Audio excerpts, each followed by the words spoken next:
Good evening friends, बहुत बहुत स्वागत है आपका Ramanuj maths classes online channel पर। स्टूडेंट, आज का जो वीडियो है वो कल जो पेपर होने वाला student RPSC first grade maths का, उसके बारे में कुछ छोटी छोटी चीजें बताऊंगा जो कि बहुत जरूरी हैं आपके लिए, ताकि उन चीजों को अगर आप ध्यान में रखते हो स्टूडेंट तो हो सकता है कि आप 2-4 क्वेश्चन और सही करके आओ। देखिए स्टूडेंट, पहली बात तो ये कि कल जो है वो एक तरीके से सेमीफाइनल है। मैं उन सभी स्टूडेंट के लिए बोल रहा हूं जिनकी तैयारी है या नहीं हो, क्योंकि मुझे अच्छे से पता है कि 80% तो जो अगर गंभीर रूप से तैयारी कर रहा है स्टूडेंट, उसकी लगभग तैयारी सेकंड गेट की अगर वो तैयारी कर रहा है स्टूडेंट तो 80% तैयारी उसकी हो चुकी होगी अभी तक। ठीक है, तो कल का पेपर देने आप जरूर जाएं। एक बात तो ये मैं आपको बताना चाहता हूं, भले आपको लगता हो कि यार मैंने फर्स्ट ग्रेड का तो फॉर्म चलो भर दिया है, लेकिन जो सेंटर है वो मेरे जिले में नहीं आया, 500 किलोमीटर दूर आया। हालांकि स्टूडेंट इस बार तो शायद आज आजू बाजू सेंटर आए तो ज्यादा दिक्कत वाली बात नहीं है। संभाग में, आपके निकटवर्ती संभाग में ही सेंटर आया है तो वो भी आपके निकट ही है, कोई ज्यादा प्रॉब्लम नहीं है। तो स्टूडेंट, सबसे पहला मैसेज कि आप पेपर देने जरूर जाए। भले ही आप फोकस सेकंड ग्रेड को कर रहे हैं, मैं उसी के लिए बात कर रहा हूं कि आप सेकंड ग्रेड को फोकस कर रहे हैं, लेकिन चूंकि स्टूडेंट फर्स्ट ग्रेड और सेकंड ग्रेड का जो सिलेबस है, अब जो नया सिलेबस है स्टूडेंट्स के बाद में 90% सिलेबस सेम हो चुका है। केवल आप एमएससी पार्ट को छोड़ दें तो, और थोड़ा बहुत बीएससी पार्ट को आप छोड़ दें, ठीक है, तो आपका 90% सिलेबस चूंकि स्टूडेंट सेम हो चुका है और दोनों के डिफिकल्टी लेवल में कोई डिफरेंस नहीं है। तो भले ही आपकी तैयारी 70% हो, 80% हो सेकंड ग्रेड की भी, लेकिन चूंकि आपने फॉर्म फर्स्ट ग्रेड का डाल दिया है स्टूडेंट, टोटल 25,000 ने स्टूडेंट इस बार फर्स्ट ग्रेड का फॉर्म भरा है। इसमें से लगभग मुझे लगता है कि मोर देन हाफ ऐसे स्टूडेंट होंगे जो सेकंड ग्रेड की भी तैयारी कर रहे हैं और फर्स्ट ग्रेड की भी तैयारी कर रहे हैं। बहुत कम स्टूडेंट ऐसे होंगे जो ऑलरेडी सेकंड ग्रेड में और फर्स्ट ग्रेड की तैयारी कर रहे हैं। तो स्टूडेंट, आप कल का जो सेमीफाइनल है वो आपको देने जरूर जाना है। अभी तक आपका मूड अगर नहीं हो तो ये वीडियो देखने के बाद मूड बना लेना, क्योंकि क्या क्या फायदा होने वाला है मैं आपको आगे के मेरे वीडियो में बनाऊंगा, आपको बताने वाला हूँ।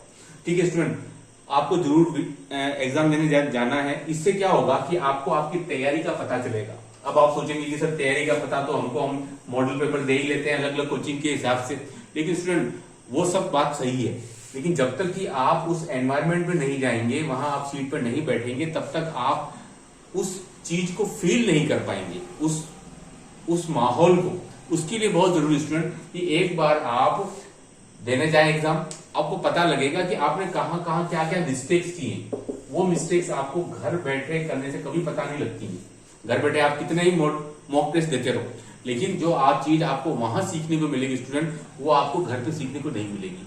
तो स्टूडेंट, आप जरूर देने जाइए, पेपर को पूरे कॉन्फिडेंस और पेशेंस के साथ में हल कीजिए। जैसे कि आप पेपर पूरे धैर्य के साथ में और पूरे गंभीरता के साथ दे रहे हो। उसको ऐसा मत सोचिए यार क्या है, सेकंड ग्रेड की तैयारी थी देने आ गए, ऐसा मत सोचिए। बहुत सारे गोले लगा के आ गए, 100 लगा दिए, 150 लगा दिए, ऐसा मत करिए। ठीक है, उसको पूरी गंभीरता के साथ में लीजिए और आप देखिए कि आपको बहुत कुछ सीखने को मिलेगा, है ना। भले ही आप सेकंड ग्रेड की तैयारी कर रहे हैं, लेकिन फर्स्ट ग्रेड का जो पेपर है वो आपके लिए एक सेमीफाइनल रूप में काम करेगा। जिसने उस पेपर को गंभीरता के साथ में लिया उसको बहुत हेल्प करने वाला है स्टूडेंट। अब देखिए आगे नेक्स्ट क्या है, पेपर को आप सोल्व कैसे करेंगे। सोल्व नंबर 1, सबसे पहले स्टूडेंट आप जो 30 प्रश्न आपके आने वाले हैं मेथोडोलॉजी साइकोलॉजी के मिलाकर के पेपर वाले कंटेंट में, वो स्टूडेंट आपको अटेम्प्ट कर लेने पहले 30 प्रश्न, क्योंकि आपके ताकि आपके ये जो 30 प्रश्न स्टूडेंट वो आपके कब्जे में आ जाए, वो आपके पहले हल हो जाए। और गोला लगाने वाली बात, जो नए फ्रेशर स्टूडेंट हैं वो कई बार इस बात के लिए कंफ्यूज रहते हैं कि सर हम गोला साथ साथ लगाते जाएं या हम एक साथ लगाएं। तो देखिए स्टूडेंट, मैं इस चीज के फेवर में रहता हूं कि आप बाद में गोला लगाएं, इसके पक्ष में ना रहें, क्योंकि नंबर जो है स्टूडेंट वो आपके ओवल करने के ही हैं, गोला लगाने के ही आपके नंबर हैं। आपने अभी तक क्या रफ काम किया है तो कोई नंबर नहीं है। तो स्टूडेंट, मैं ये चाहता हूं कि आप 5 से 10 प्रश्न का एक बना लें अपनी स्कीम कि सर मैं 10 प्रश्न करूंगा उसके बाद में ओवल कर लूंगा, या मैं 5 प्रश्न करूंगा उसके बाद में ओवल कर लूंगा, या मैं जो पेज वाइज में ओवल लगाते जाऊंगा। अगर किसी पेज में अगर मेरे को 5 क्वेश्चन है, मैंने पूरे सोल्व कर लिए, या जितने भी सोल्व किए पेज वाइज, मैंने अगर 100 क्वेश्चन भी सोल्व किए उस पेज के, तो मैंने उसको ओवल कर लिया, ताकि मेरा उस पेज का काम पूरा हो जाएगा। जैसे अगर मैंने 10 पेज कर लिए तो स्टूडेंट मेरा वो ओवल लग गया।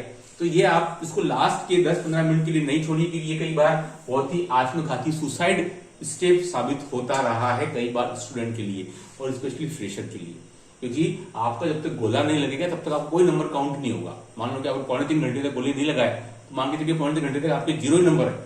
क्लास के अंतिम 15 मिनट में बहुत ज्यादा आपाधापी हो जाती है और स्टूडेंट उस समय कई स्टूडेंट अपना पेशेंस खो देते हैं, गलत गलत गोले लग जाते हैं, गलत गलत सीरीज चल जाती है। उससे बचने के लिए आप गोले अपनी हिसाब से सेट करके और टाइम टू टाइम लगाते रहें, बात के लिए नहीं बचाएं, नहीं तो कई बार गोले गलत गलत भी लग जाते हैं, ऐसा भी देखा है ना। तो आप पहले क्या करेंगे, 30 क्वेश्चन मेथोडोलॉजी के साइको का सॉल्व कर लेंगे, ठीक है। उसके बाद ये जो 30 क्वेश्चन हम कब्जे में आ जाएंगे और यहाँ विषय ध्यान रखिएगा स्टूडेंट, यहीं पर सबसे ज्यादा नेगेटिव मार्किंग होती है। इसमें इन्हीं 30 प्रश्नों में सबसे ज्यादा नेगेटिव मार्किंग देखी आई। क्यों? क्योंकि स्टूडेंट घर से सोच के आता है भाई ये 30 में से 30 कर लेना है, बाकी का क्या भरोसा, मिलेंगे नहीं मिलेंगे। तो स्टूडेंट यहीं पर, और ये देखने में आया स्टूडेंट ये कई बार ढंग के लेवल के भी आ जाते हैं। तो आप घर से सोच के प्री डिटरमाइन होकर के नहीं आए कि मुझे 30 में से 30 ही करने हैं, 30 में से 18 हो, 20 हो, 21 हो, 22 हो। पहले आप क्वेश्चन रीड करें, फिर आप ऑप्शन रीड करें, फिर आप गोला लगाएं, जल्दबाजी ना करें, ठीक है। एक एक घंटे के हिसाब से अपना सेटिंग करके और आगे बढ़ते रहें, ठीक है ना, एक एक घंटे के हिसाब से। तो पहले 1 घंटे में आपके स्टूडेंट लगभग 40 से 50 क्वेश्चन हो जाने चाहिए। क्यों? क्योंकि उसमें 30 क्वेश्चन में मैथोडोलॉजी साइकोलॉजी के शामिल कर रहा हूं, इसलिए आपके 40 से 50 क्वेश्चन पहले 1 घंटे में स्टूडेंट हो जाने चाहिए। ये आपका एवरेज रहना चाहिए। फिर बाद में भले आपके 25-25 हो तो कोई दिक्कत वाली बात नहीं है, ठीक है। ये तो स्टूडेंट यहाँ आपको प्री डिटरमाइन होकर के तुक्के नहीं लगाने हैं। 18 आते हैं तो 18 ही करें, 20 आते हैं तो 20 ही करें, ज्यादा नहीं करें, क्योंकि कई बार ये नेगेटिव मार्किंग भारी पड़ जाती है, ठीक है। यहाँ इस बात को आप थोड़ा सा ध्यान रखें, ठीक है।